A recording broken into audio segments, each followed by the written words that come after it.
Okay, astrology, energy update.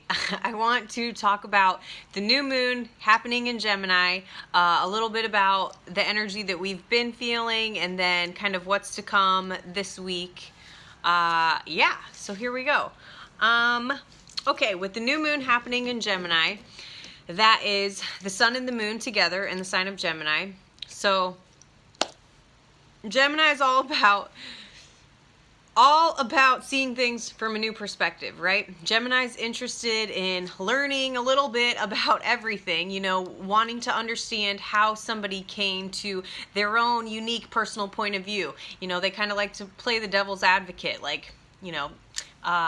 question people and want to understand how they came to that perspective. And then Gemini takes a little bit of everything and creates their own, unique personal point of view, what their perspective is on things. So with the new moon in Gemini, depending on where Gemini falls in your chart, right? So if you don't know how to pull up your chart, you can go to astro.com and you can see, put in your birth info. You need the time and the place that you were born so that you can see what house Gemini is falling in your birth chart. So we're all going to be feeling this energy to a certain degree, but based on where Gemini falls in your chart will give you greater insight as to what area of your life it's going to affect the most. So, for example, if you have Gemini taking up your 7th house, maybe it's inviting in, a fresh new perspective on how you view relationships.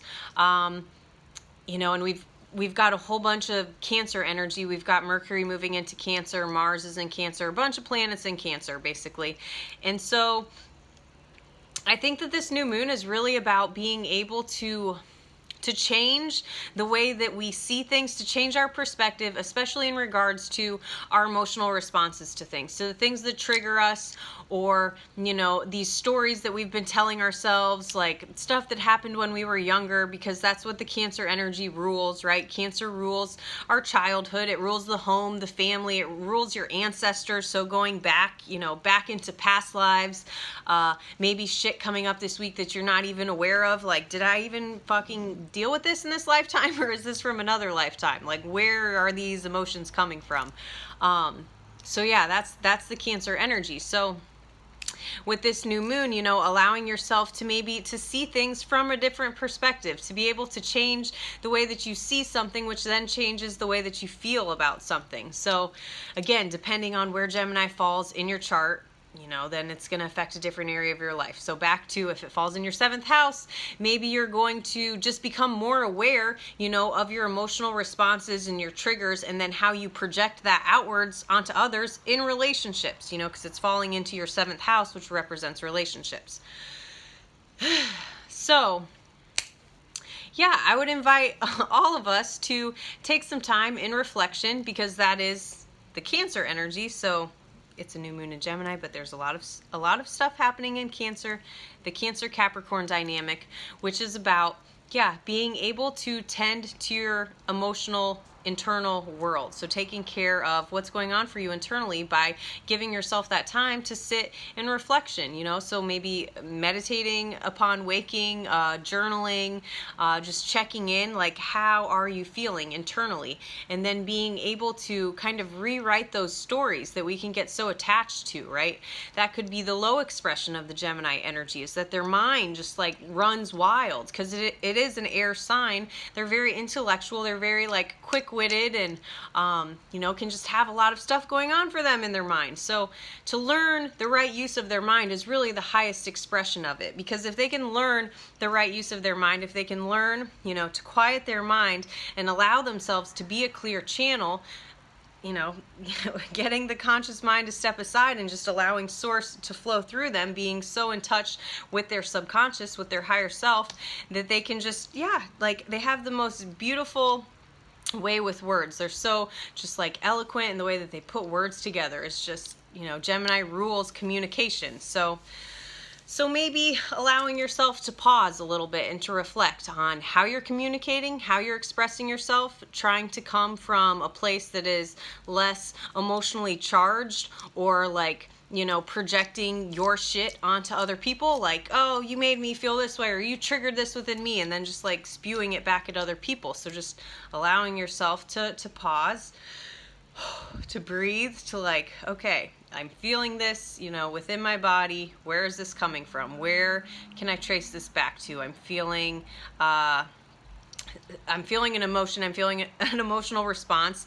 Maybe it's like sadness. And so, okay, whatever situation you're in, being able to trace it back to, did I experience this, when I was younger? Was there a certain event that then caused me, to respond in this way when a similar event, happens now in my adult life and I'm having, that intense emotional response? Like, just really being able to pause and to reflect and to see how far you can trace that back, and not judging yourself, not putting a label to it, or like, oh, I've, thought I've moved through this. Why is this coming up again? Or, or I don't want to feel these things. That's the opposite energy of Cancer, is the Capricorn energy.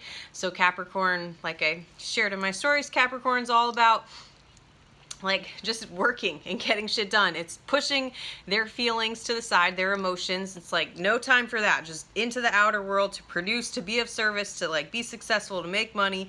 And then they like bottle up their emotions or push them to the side. And then eventually, something's going to happen where they're going to have to address them. You can't just stuff them in your body somewhere and think that they're not, that they're just magically disappearing. So needing to tend to your internal world. And it's the same thing, in the opposite energy. With being in that Cancer energy, you can't just stay in that space of like deeply feeling and crying and being so sensitive and emotional all the time. You have to be able to do both. It's a balance of tending to your internal world, to like getting curious, to understanding what's going on, to sitting and holding space for yourself, and then being able to go, into the external world and produce and to be of service, because, you're taking care of both. It's not just all one or the other. Okay, so yeah, that's what I have to say for this new moon in Gemini.